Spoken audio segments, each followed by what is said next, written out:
A single message for a global community, connecting the Yoruba heart to the soul of Islam. ọ̀rọ̀ ní pọ̀ òníwánú ọ̀rọ̀ wa náà ni pé ọgbọ̀n la gbà tí bàbá wa mudirul markaz wa imamul markaz wa khatibul markaz Muhammad Habibullahi Adam Abdullahi Al-Ilori hafizahullah wa ra'ahu tó ti sọ láti jọ Sunday ọgbọ̀n òun la gbà wí òkè tọ́ mo wá rí pé kí la fẹ́ wí wa min una tajallat adalatul ilahiyya wa intaqama al-qadar lil mathlumin وسكت الغرور تحت أقدام الإلوري الابن وانتهت أسطورتكم الورقية الخيبة تسكن دياركم للأبد ومن هنا تجلت عدالة الإلهية justice يولون أصلي وانتقم القدر للمظلومين wọ́n gbẹ̀san fún kádàrá lọ́dọ̀ kádàrá gbẹ̀san fẹ́ni tí wọ́n ṣàbòsí fún wọ́n bu ọ̀bálá gbẹgẹ sí wọ́n bu iṣẹ́ Ádámù sí wọ́n bu mọ́ríkàsì sí wọ́n bu rọ́bìtọ̀ sí wọ́n ta kọ́mọlù kọ́dárù lílmàtìlúmìn kádàrá gbẹ̀san wọ́n sakata gùrúrù ìtajà àti rọ́tí wọn kókì sakata tata àkìdámù Ìlọrí al-Ibni ó ṣubú sí eré àtẹ́lẹsẹ̀ tí àbára gẹ́gẹ́ ń tẹ̀ mọ́lẹ̀ báyìí wọ́n ta àti usturatukum al-waraqiyya gbogbo ọ̀rọ̀ tẹ̀ ń dìkì gbogbo ọ̀rọ̀ yín tẹ̀ ń dìkì sultanu bàbá àwọn làwọn retí ẹ fẹ́ràn sultanu sẹ́bẹ̀ látẹ̀lé sufi ẹbẹ̀ ní bídíà ní sufi kílẹ̀ ń retí àbáyín sultanu sí olórí ibu ọlọ̀tẹ̀ wọn ta at usturatukum alwarakiya irọ́ yín tán alkhaiba taskunu diyarakum lil abad ẹ máa lùsì nílọ láì àtẹ̀yìn àtàlánà sẹ́yìn àti gbogbo ọ̀tá amárikàsì àtẹ̀ntẹ́nbà gbogbo ọ̀tá amárikàsì alkhaiba taskunu diyarakum lil abad ẹ máa lùsì ní yọ máa gbélé yín lọ ni tajallati adalatul ilahiyya justice ọlọ́run ti hàn lórí amárikàsì gbogbo ọ̀tá tẹ̀ ń gbé tí wọ́n ti kọ́ tẹ́lẹ̀ wakamin akabatin وكم صعوبة وكم عرقلة يدوى في طريق الأعداء mélòó jàmbá mélòó fìtínà mélòó gbẹ́kòtò aburú lọ́dọ̀ ọmọ akéwú sáàfà lọ́dọ̀ àfà sáàfà ẹgbẹ́ rẹ̀ lọ́dọ̀ ẹlẹ́sìn Ìsìlámù sẹlẹ́sìn Ìsìlámù àmọ́kìlẹ̀ ọlọ́run ṣe walakin Allah tabaraka wa ta'ala ọlọ́run ti nárú rẹ̀ ṣe Markasi ọmọ akéwú rẹ̀ ò ti máa wọ bílíọ̀nù báyìí ìbẹ̀yìn lẹ́yìn lẹ́yìn fẹ́ wo al-khayba taskunu diyarakum lil abad والله يا مالوس ناني وانتهت اسطورتكم الورقيه اسطوره هي الورقيه تتا بابا لا جن سورو pẹ̀lú دقه المعرفه ام تنوي الوضوح الالفاظ وضوء الالفاظ والبيان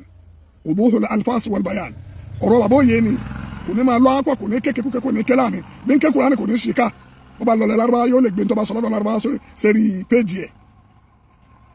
ẹ wá rí bọ́lọ̀ ti ṣe fún bàbá gẹ́gẹ́ nu alimohiba almaharat alimohiba alihibatul ilahiyya mẹ́tẹ̀ẹ̀ta yín bẹ fún àbáwọn Mudirul Markaz abẹ́gbọ́ tí mo wí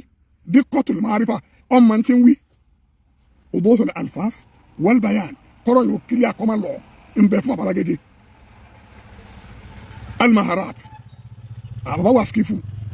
ọ̀fẹ́rì skifu alimohiba ẹ̀bùn ọlọ́run bẹ alihibatul ilahiyya márùn ún yín bẹ fún àbáwọn Mudirul Markaz òun náà ni sọ̀rọ̀sọ̀rọ̀ ti sọ̀rọ̀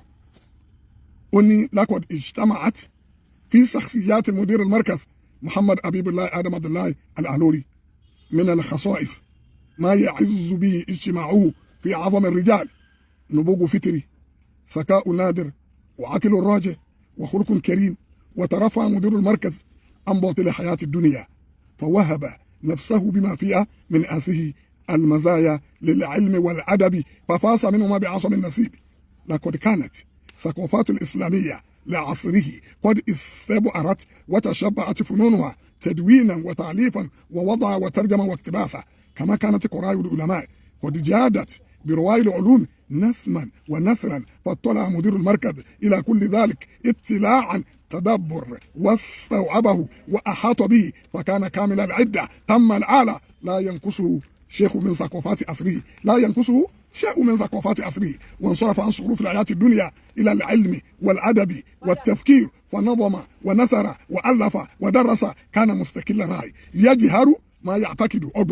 يجهر ما يعتقد ورائده الصدق وغايته الحقيقة ووسيلته إلى ذلك أدبه المتميز وفي جوابين Sheikh Adam ẹnìkan bẹ̀rẹ̀ pé ní man allazi khadama lisana al-arabiyyi lugatan wa bayanan wa nawa wa sarfan innahu al-aluri Adam Abdullah al-aluri ar-raba'u lisan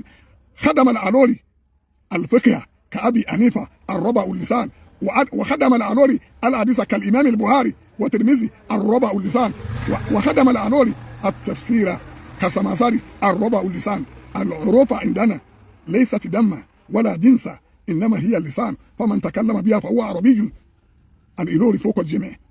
بيقولوا بوتش الشيخ آدم نعم السيربا مدير المركز نابه أجمل أكبر سبيل سنة إن جاد كاكري أجاد لدو إنا àti professor nu yín àti kíni nu yín àánú ní fìyín lẹ o wà mọ̀ ní hakama tani ọ̀dájọ́ ẹ fẹ́ràn sùtọ́nù síbẹ̀ ló ń sún fìní ẹ̀ ń retí lọ́dọ̀ ọlọ́tẹ̀ burú ọlọ́wọ́ yà àgbàríkà mùnàfíkì yín ọlọ́wọ́ kọsẹ̀ mùnàfíkì yín ojú ọmọ tì yín ni o alkhaiba taskunu diyarakum lil abad wallahi ma lusni wanta ati usturatukum alwarakiya gbogbo ọ̀rọ̀ yín tẹ̀ ń padà ti tán bó ṣe rí nu ìnifẹ́ kọ́rọ̀ ogun ya mudir al-markaz bẹ́ẹ̀ ti ma wí qad ja'alta fasafirta wa amilta فأحسنت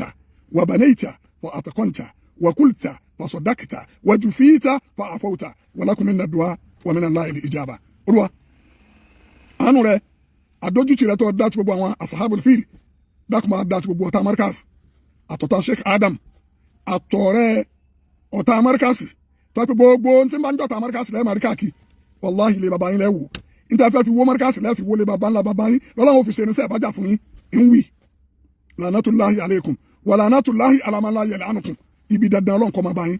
àfi tó bá jẹ́ pé ẹ̀sọ́ pé fẹ́ wó markaz àfi tẹ́ ẹ bá fẹ́ bàbẹ̀ ń jẹ́ wàláhì ẹ̀rí ìbàjẹ́ ilé yín lẹ́bàjẹ́ ntí bàbá ńlá bàbá yín kójọ tí ò rí kójọ òun lẹ́bàjẹ́ kékeré nu yín ni àáfàá nu yín ni olódò nu yín ni àti gbogbo eléri bu nu yín wàláhì tẹ́ bá fẹ́ báyìí Ọlọ́run fi bá yín já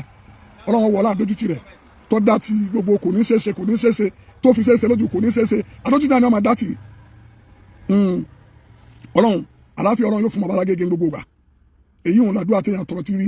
téèyàn bá gọ gbogbo nǹkan ní ológun àmọ́mùgọ̀ kọ́ máa sì kéwu kékọ́ ó ti dégun ẹja àdúrà kan ò lè nà yíhun àdúrà kan ò lè nà yíhun gbogbo yín wallahi ta'ala nta àti usturatukum alwarakiya alkhaiba taskunu diyarakum lil abad irú sẹ̀rí àtọ́lọ́ ń dá fáwọn asábùrù fíl ọlọ́wọ́n bá dá fún yín markaz yóò borí yín yáyà markaz yóò máa bẹ̀rẹ̀ gbére either you like it or not wàyáyà almudir mudir náà máa sẹ̀mí wàyáyà almarkaziyun gbogbo àwọn markaziyun wo almukhlisun àwọn tí a láfọ̀ mọ́ fún markaz wà fọ̀rọ̀ ẹ̀hó gbogbo àwọn fáriwò markaz tó dá àtàwọn branches tó sì pé àdéhùn àwọn yàrá ń sàdúrà fún olúwa akí gbogbo ọmọ markaz àmọ́ àpò ọmọ markaz òdodo nínú rẹ̀ ọmọ àdúgbò Abalagége sọ pé ọgbọ̀n làágbà wọn àná sí Saudi wọn ti bá pariwo káàkiri ẹ máa retí sultanu ẹ fẹ́ràn sultanu wà lẹ́yìn markaz sultanu wà ọlọ̀tẹ̀ ní ẹ gbogbo alábòsí láyé wala yazidu zalimina illa khasara òfò ní ọmọ ẹlẹ́kùn fún yín wallahi wal Qur'an al-azim àfi tẹ́ bá padà ẹ̀yin owó markaz ṣé bí n ta tí Abalagége yẹn àná fọ́rọ̀sì markaz àti dé bílíọ̀nù báyìí ṣé fọ́rọ̀mù yóò tó pé ká máa tẹ̀lé ó sì ní màrẹ̀ ní ìmọ̀lọ́lá àdínì ẹ̀yin ọ̀ma kínní yìí odò lẹ́gbà tó bá dọ̀rọ̀ ọ̀ma ọ̀rọ̀ onímọ̀ yìí odò lẹ́gbà al-falak wan-nujum ìmọ̀ni sẹ́bẹ̀ẹ́ dìkẹ́ fi kínní wá káàkiri Babalagége wa lo mẹ̀rẹ̀sọ́ọ̀dì kankan kò lóhun kankan láti fi wá kò lóhun instrument kankan ọkà àbáyé náà ni ọ̀nìyà kò ṣeéṣe kí wọ́n rọ́ṣù wọ́n dẹ̀ ní wọ́n rọ́ṣù kí ló tó wá kú. al-khayba taskunu diyarakum lil abad wallahi ẹ̀ máa sọ́ọ̀tì gbogbo gbani ntahati usturatukum alwarakiya olúwa kò jù báyìí náà lọ rọgùn àǹfihìn ìfimúbolẹ́yìn àti kéétà yín ọlọ́wọ́n yà àlùbáríkà mùnáfíkì ọlọ́wọ́n yà àlùbáríkà rọ yín gbogbo yín ẹ̀ tó máa bọ̀ eléyìí ni pàtó àkàtà àdìsẹ́ eléyìí ni subhana man la ilaha illa huwa khata wa fawqa kulli shay'in min alim subhana rabbika rabbil izzati amma yasifun wa salamun ala al mursalin walhamdulillahi rabbil alamin. jọ̀wọ́ ṣe àkíyèsí láti subscribe fi like sílẹ̀ àti tẹ àròsọ bell fún àwọn ìmọ̀ràn tọlọ́fìn. Assalamu alaikum wa rahmatullahi.